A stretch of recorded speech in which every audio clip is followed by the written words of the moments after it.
largest statues ever created, fully as long as the Eiffel Tower. Dr. Tarzi intends to find it. Since the destruction of the Bamiyan Buddha by the Taliban, the people of Bamiyan and Afghanistan have been searching for a way to avenge what the Taliban did. If I find it, I will offer up the 1,000-foot Buddha as a response to the Taliban by the people of Bamiyan and Afghanistan. Discovering the sleeping Buddha would be sweet justice indeed, the best possible gift Dr. Tarzi could give his homeland. Still, its last recorded sighting was more than 1,000 years ago. Has the sleeping Buddha truly survived Afghanistan's tumultuous history? And in the vastness of Bamiyan Valley, how does he even know where to look?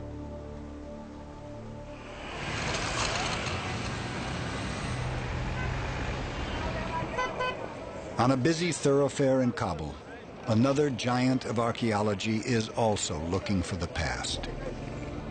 And for Russian archaeologist Viktor Sarianidi, seeing ruined Kabul for the first time in more than 2 decades is bittersweet. Already he confronts memories of a younger self in a gentler era. On my way from the airport, I was looking around, and there was nothing I could see that was familiar to me. That almost made me cry. Dr. Sarianidi has been invited back to Kabul because the treasure that brought him fame may have returned from oblivion. Called the Bactrian Hoard, it is a collection of some 20,000 gold burial objects forged in the 1st century AD. In the 1980s, it vanished, melted down by warlords, it was rumored, or given as tribute to terrorist leader Osama bin Laden. Now, a treasure said to be the hoard has been found hidden beneath the presidential palace. Tomorrow, Sarianidi will be the guest of honor when the treasure is opened. He will settle once and for all one of the greatest archaeological mysteries of our time.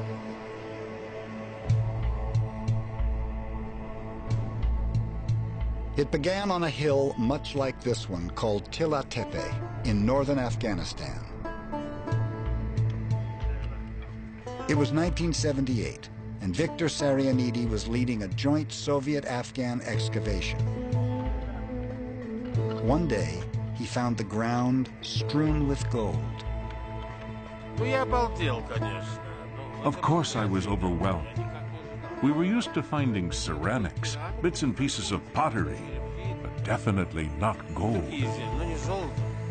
In disbelief, Sarianidi and his team uncovered one grave after another. 5 women and 1 man. Each had been entombed with a king's ransom of plates, ornaments, baubles, all solid gold.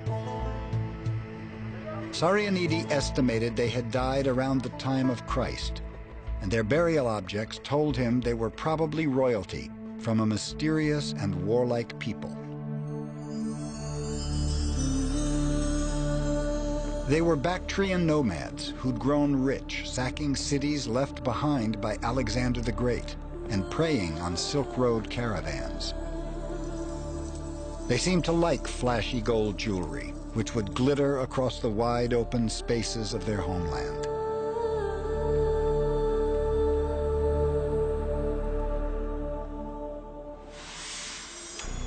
But Sarianidi and his team had little time to draw conclusions. The graves had to be excavated, and fast. Already, they'd amassed more gold objects than were found in King Tut's tomb. Moscow showed keen interest in the spectacle and sent the KGB to guard the dig. The Afghan army installed soldiers. Sarianidi cataloged the objects at double, triple the normal pace. There was more to discover, but time ran out. Sarianidi accompanied the priceless treasure back to the National Museum of Afghanistan in Kabul. But not long after, the Bactrian horde disappeared as Afghanistan dissolved into chaos.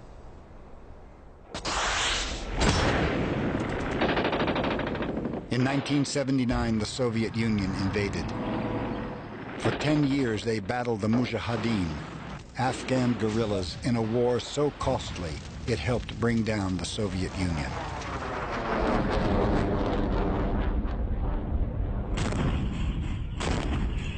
When the Soviets were driven out, Afghan warlords battled over the spoils. Their shelling destroyed half of Kabul.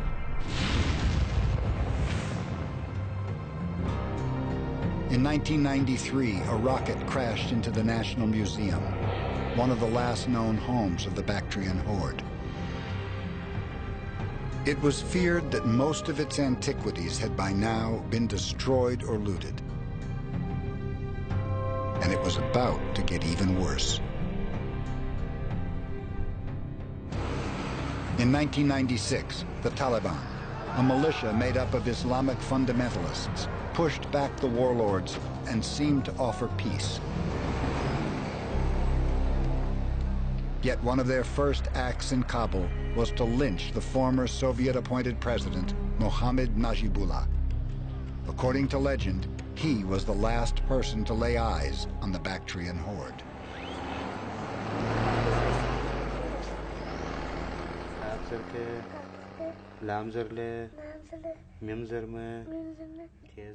Haji Mullah Kaksar was once the Taliban Deputy Minister of Interior Affairs. He recalls how the Taliban defeated chaos and crime with strict new rules. Basically, the Taliban offered a law, the law of the Quran. For example, if someone steals something, we cut off his hand. And if someone commits murder, we execute him. These are the very orders of the Quran. But the harsh treatment of women disturbed Kaksar. So did the Taliban's war on art, inspired by the Quran. The Quran prohibits portraying living things. If a person makes a portrait of another person, on Judgment Day, Allah will tell him, "You have competed with me. Now give it a soul and make it come to life." In other words, drawing or sculpting living things is an affront to the Almighty. Thus, Taliban radicals came to see the destruction of ancient art, like the Bamiyan Buddhas, as the fulfillment of Quranic law. And now the destruction shifted into high gear. At the National Museum, Taliban thugs smashed hundreds of pieces of art.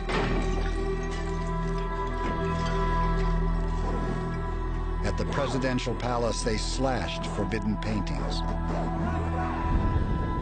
The nation's entire film archive, some 50 years of history on film, began going up in smoke. And under an increasingly radical ideology, the Taliban began destroying lives. The Taliban would say, "The Hazaras are not Muslims. We should kill the Hazaras." Bamiyan native Mirza Asaim is a member of the Hazara ethnic minority. In the Sacred Valley, he witnessed the Taliban's campaign of ethnic cleansing. Once, I went to a place. There was a mass grave of 200 people. In another place, there was another mass grave of 200. They killed 2,000 to 3,000 in all. In one raid, Asaim claims, 2 of his children died of fright. He thought the Taliban couldn't hurt him anymore. Then, at gunpoint, he was forced to commit an act of infamy. They came to my house. They arrested me in my house. They tied our hands. They